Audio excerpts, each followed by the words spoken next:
Tu t'accroches à l'intermittence chaud-froid, ton cerveau aime la dopamine, de l'imprévisible, mais ton cœur s'abîme. Tu n'es pas accro à la personne, tu es accro à la boucle. On peut sécuriser ton système, tu ne comprends pas pourquoi tu bloques. Tu changes d'endroit, d'emploi, de relation, et pourtant tu revis la même scène, avec d'autres prénoms, d'autres décors. Parfois c'est dans ton couple, parfois c'est au travail, parfois c'est juste dans ton corps, comme une fatigue qui ne s'explique pas. Tu te dis que tu dois travailler ton mindset, tu te répètes des phrases positives, tu te promets d'être plus discipliné, mais la vérité c'est que le mindset seul ne suffit pas. Pas parce que le mindset n'est pas puissant, mais parce que ton mental ne peut pas forcer un corps qui ne se sent pas en sécurité. Tant que ton système nerveux reste en alerte, il mettra un frein pour te protéger. C'est là que les neurosciences nous éclairent. Quand l'alarme interne se déclenche, l'amygdale, ta clarté, le cortex préfrontal, ralentit. Tu n'es pas faible, tu es biologiquement en protection. Et il y a un plus. Parfois, ce que tu portes ne commence pas avec toi, il commence avant toi. Ce que ta famille a vécu, ce qui n'a pas été dit, ce qui a été survécu dans le silence, peut laisser une empreinte. Les neurosciences et l'épigénétique nous montrent une chose simple. On ne transmet pas seulement des yeux, une taille, une couleur de peau.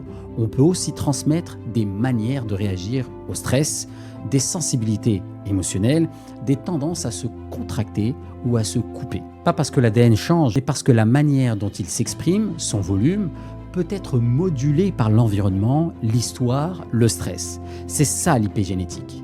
Dit autrement, tu peux ressentir aujourd'hui la trace d'une histoire que tu n'as pas vécue personnellement, mais qui a été vécue dans ta lignée. Ce n'est pas de la fatalité, ce n'est pas une condamnation, c'est une fidélité invisible, une loyauté silencieuse. Et la bonne nouvelle, c'est qu'une empreinte, ça peut se transformer. Je vais te montrer où tu peux la reconnaître dans ta vraie vie. Scène de vie, là où tu te reconnais. Dans le couple, tu te promets d'être calme. Puis, ton ton monte, un regard se ferme et tu rejoues une scène que tu connais par cœur. Tu attaques fort ou tu te coupes pour éviter l'explosion. Après, tu t'en veux. Tu dis la prochaine fois et la prochaine fois ressemble à la précédente. En famille, tu reviens avec de bonnes intentions. Tu veux être présent sans t'oublier, une remarque, un soupir, un silence et tu redeviens l'enfant de la maison. Tu fais rire quand tu es triste, tu aides quand tu es épuisé, tu t'excuses d'exister un peu trop, tu rentres vidé. Au travail, tu sais quoi dire, tu sais quoi demander. Au moment de parler, ta gorge se serre. Tu attends le bon moment passe, tu t'en veux, tu te dis que tu manques de confiance. En fait, ton corps te protège de quelque chose qu'il associe à un danger. Dans l'argent, tu as des opportunités, mais tu te freines au moment de facturer à ta juste valeur. Tu crées, tu donnes, tu sauves. Tu as du mal à recevoir, tu réussis, puis tu coupes. Tu as appris que trop réussir pouvait isoler ou rendre différent. Ton système choisit la loyauté au groupe plutôt que ta croissance personnelle. En amitié, tu es la personne qu'on appelle disponible, solide, mais tu n'oses pas demander. Tu écoutes beaucoup, tu partages peu, par peur d'être un poids. Tu portes beaucoup et tu t'en veux de le ressentir. Avec toi-même, tu sais ce qui te fait du bien, tu sais aussi ce qui te fait du mal, pourtant le soir, tu t'anesthésies. Scroll infini, série, sucre, mental en bouche, te couches tard, tu te réveilles déjà en retard sur toi-même. Si tu te reconnais dans au moins une de ces scènes, je veux te dire une chose claire. Tu n'es pas cassé, tu es cohérent avec ce que ton corps et ton histoire ont appris pour te protéger. Et parfois cette histoire ne commence pas avec toi. Mémoire génétique, mémoire transgénérationnelle dit simplement. Quand je dis mémoire génétique et mémoire transgénérationnelle, je ne parle pas d'une malédiction mystique, je parle d'épigénétique. Je parle d'expression de gènes modulés par l'environnement. Je parle de neurosciences qui observent la manière dont le stress, la peur, la sécurité influencent nos réactions et nos liens. Tu n'hérites pas d'un destin, tu peux hériter d'une sensibilité, d'une alarme un peu trop sensible, d'une habitude d'être en vigilance, d'un réflexe de figement ou de complaisance pour rester dans le groupe. Ces réflexes ont parfois sauvé des générations avant toi. Ils ont permis de rester en vie ou de rester dedans, quand dehors était trop dangereux. Aujourd'hui, tu n'as plus besoin de cette intensité, mais le programme continue, parce que personne ne t'a appris à la mettre à jour. C'est là que le mindset seul ne suffit pas. Tu peux te répéter « je suis confiant » si ton système nerveux ne se sent pas en sécurité, il ne te suivra pas. Il te faut la cohérence. Mindset plus système nerveux plus identité qui vont dans le même sens. Mindset, la pensée consciente, la vision, les mots que tu t'adresses. Système nerveux, le volume des sensations, la respiration, les réflexes automatiques. Identité, qui je crois être, basé sur ce que je fais réellement et souvent. La reprogrammation du mental identitaire, c'est arrêter de te définir avec l'ancien film et créer au présent la preuve que tu peux agir autrement dans un corps apaisé. Ce n'est pas théorique, c'est entraînable, c'est la neuroplasticité. Comment l'empreinte agit au quotidien? Tu t'étonnes d'être déclenché par des petites choses, un retard, un silence, un regard, et d'un coup, c'est trop. Ton insula, le centre qui lie les signaux internes, te bombarde d'informations. Ton réseau de science surpriorise ce qui peut blesser. Ton amygdale fait son travail d'alarme, ton préfrontal perd sa clarté. Tu n'es pas dramatique, tu es en surcharge. Maintenant, imagine que ce circuit, tu ne l'as pas appris seul. Imagine que dans ta famille, on a vécu des insécurités fortes, guerre, exil, honte sociale, violence, manque, humiliation. On n'en a pas parlé, on a serré les dents, on a avancé. Toi, tu arrives plus tard, tu n'as pas vécu la scène, mais tu ressens une fidélité à ce programme. Reste sobre, ne fais pas de vagues, ne perds pas trop ta place, reste disponible, sinon on t'exclut. Ne réussis pas trop, sinon tu perds les tiens. Tu ne le penses pas consciemment, tu le portes et tu paies avec tes boucles actuelles, dans l'amour, dans l'argent, dans le travail, dans ta présence à toi. Bonne nouvelle, ce qui a été appris, même silencieusement, peut être désappris. Et ce qui a été imprimé peut être réécrit. Pas en effaçant le passé, mais en changeant la manière dont ton corps réagit au présent. C'est ça, se libérer de l'impact invisible. Et concrètement, comment on s'en sort? Ouverture 1. La question clé. À qui ça me rappelle? Quand tu réagis trop fort à quelque chose de trop petit, demande-toi, à qui ça me rappelle? Une voix, un ton, une scène de l'enfance ou une histoire que tu connais de la famille. Tu ne forces pas, tu observes, tu désimbricates le présent du passé. Rien que ça baisse le volume, le cerveau adore comprendre. Ouverture 2, la pause généalogique, 60 à 120 secondes. Tu poses les pieds au sol, tu souffles plus long que tu n'inspires, tu dis à voix haute « Ce que je sens est réel ». Mais tout ne m'appartient pas. Je choisis d'agir au présent, c'est simple, c'est une commande au système nerveux. Je ne renie pas l'histoire, je ne la rejoue pas non plus. Ouverture 3, le micro-acte d'autorité douce. Tu choisis un petit geste qui te rend à toi-même, sans guerre et sans fuite.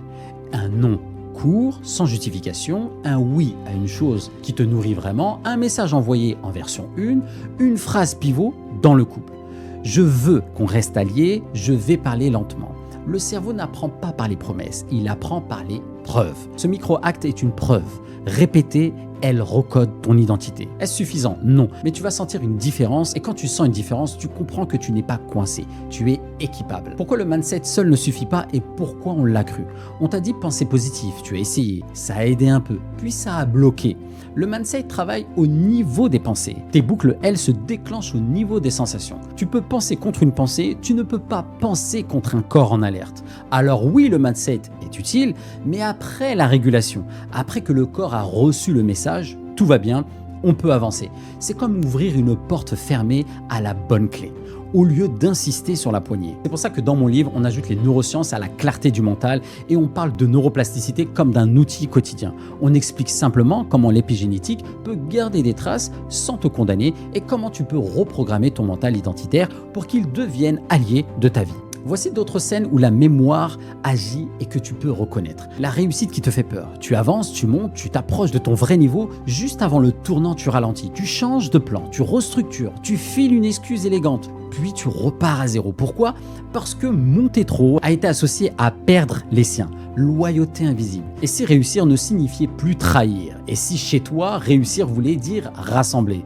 C'est un recodage identitaire qu'on peut apprendre. Les relations intenses. Tu confonds amour et urgence, tu confonds stabilité et ennui, tu t'accroches à l'intermittence chaud-froid, ton cerveau aime la dopamine, de l'imprévisible, mais ton cœur s'abîme. Tu n'es pas accro à la personne, tu es accro à la boucle. On peut sécuriser ton système et te réapprendre l'intensité calme, la colère qui te dépasse. Tu ne veux pas exploser, tu exploses quand même. T'en veux, tu te jures de te taire, puis tu imploses. Ton système ne connaît pas encore l'option parler fort sans blesser. Ça s'apprend, c'est un réflexe neuromoteur, pas un défaut moral. L'épuisement qui s'installe. Tu gères, tu t'occupes, tu portes, on te demande, tu dis oui, tu dors mais tu ne récupères pas. Ton axe du stress, cortisol, tourne trop souvent. On peut le calmer sans le retirer du monde et en te recentrant dans le mouvement. La honte silencieuse. Tu fais comme si ça allait. Tu réussis, tu aides, mais une petite voix souffle pas assez. Cette voix n'est pas toi, c'est un écho. On peut baisser le volume, pas en se boostant, en réécrivant la place que tu t'autorises à prendre. Ce que tu gagnes en te libérant de l'impact invisible. Tu ne deviens pas une autre personne, tu deviens toi, stable. Tu récupères de l'énergie, tu retrouves de la clarté, tu poses des limites sans casser les liens, tu parles lentement quand ça chauffe, tu deviens constant là où tu étais en dents de scie. Tu n'as plus besoin de t'expliquer tout le temps. Tu t'allèges sans te fuir. Et surtout, tu cesses de transmettre ce que tu n'as pas choisi. Tu ne renies pas ta lignée, tu l'honores autrement en ne laissant pas le passé voler ton présent. 3 gestes simples pour commencer. 1. La respiration 4-6, 1 à 2 minutes. Inspire en 4 temps, expire en 6, 6 à 10 cycles. Tu envoies au système, on est en sécurité, le frein vagal se remet en route, ton préfrontal revient, tu redeviens capable de choisir. 2. La phrase pivot d'appartenance. Dans un moment tendu, tu dis lentement « Je veux qu'on reste alliés, je vais parler calmement ». C'est simple, mais ça cadre la scène. Tu te donnes l'autorisation d'être présent sans attaquer ni fuir. 3. Le micro-acte de loyauté envers toi. Une action courte qui te respecte, répondre plus tard pour avoir le temps d'être juste, dire non sans roman, envoyer une version 1, demander de reformuler pour garder la qualité du lien.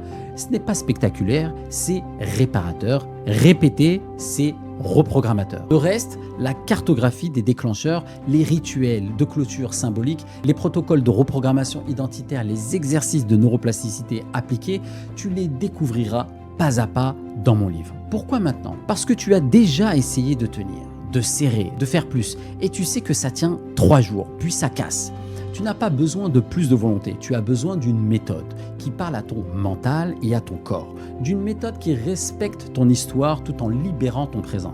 C'est exactement ce que j'ai écrit pour toi. Mon livre s'appelle « Ce que tu portes sans le savoir ». Libérer l'impact invisible de la mémoire génétique et transgénérationnelle sur ta vie. Ce n'est pas un livre pour te faire peur, ce n'est pas un livre pour t'enfermer dans des étiquettes, c'est un guide, un compagnon, un mode d'emploi pour comprendre simplement comment la mémoire peut s'imprimer dans le corps, reconnaître où tu la rejoues, couple, pro, famille, argent, amitié, réguler ton système nerveux quand ça chauffe, reprogrammer ton mental identitaire pour que tu deviennes la personne qui parle clair, agit juste et reste humaine. Dedans, tu trouveras des histoires dans lesquelles te reconnaître, des explications neurosciences et épigénétiques accessibles sans jargon, des cartes simples pour situer tes déclencheurs, des phrases pivots prêtes à l'emploi, des rituels courts de préparation intérieure concrets, un parcours guidé pour clôturer des loyautés invisibles sans rogner ta lignée et un plan d'entraînement pour ancrer la nouveauté jusqu'à que ce soit toi naturellement. Tu ne peux pas changer ce que tu as hérité, mais tu peux choisir ce que tu transmets. Tu peux arrêter aujourd'hui ce qui s'est répété hier, tu peux redevenir auteur de ta vie. Le livre est disponible sur mon site au format e-book, également au format relié sur Amazon. Je te mettrai le lien juste en bas dans la bio en description. Tu n'as pas besoin de tout porter, tu as besoin de comprendre ce qui ne t'appartient pas et de le laisser partir.